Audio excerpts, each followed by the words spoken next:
కాకినాడ జిల్లా కిర్లంపూడి నివాసంలో మాజీ మంత్రి వైఎస్ఆర్ సిపి సీనియర్ నాయకులు ముద్రగడ పద్మనాభం మీడియా సమావేశం నిర్వహించారు. మా కుటుంబం గురించి మాట్లాడే హక్కు వారికి లేదని, ఈ మధ్య మా కుటుంబంపై ఒక కుటుంబం దాడి చేస్తుందని విమర్శించారు. ఆ కుటుంబానికి మాకు చాలా సంవత్సరాల క్రితమే మనస్పర్ధలు వచ్చాయని, ఒక సంవత్సరం నుంచి పూర్తిగా అన్ని రకాల రాకపోకలు బంద్ అయ్యాయని, వారి జోలికి నేను వెళ్లడం లేదని, అయినా మమ్మల్ని లక్ష్యంగా చేస్తున్నారని ఆరోపించారు. మా చిన్న కుమారుడు గిరిబాబు ఎదుగుదల చూడలేక అసూయతో రగిలిపోతున్నారని ఆగ్రహం వ్యక్తం చేశారు. నాకు క్యాన్సర్ వచ్చిందని, ఇంట్లో బంధించి చిన్న కొడుకు వారి మామగారు పట్టించుకోవడం లేదని బాధాకరమైన మాటలు అంటున్నారని వ్యాఖ్యానించారు.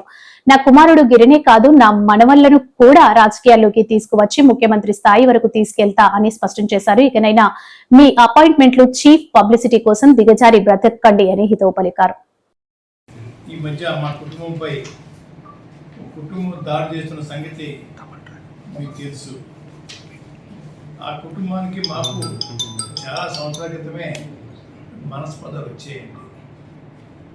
అంత మాత్రమే ఆ సంబంధాలు ఉండి గత సంవత్సరం నుంచి పూర్తిగా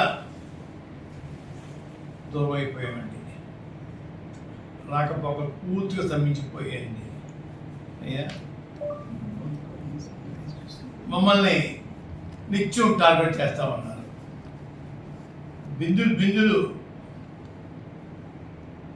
నిండిపోతున్నాయండి. ఆ కళ్ళ నీళ్ళు వాళ్ళు ఏడుస్తూ ఉన్నారు, నిత్యం ఏడుస్తూనే ఉన్నారు.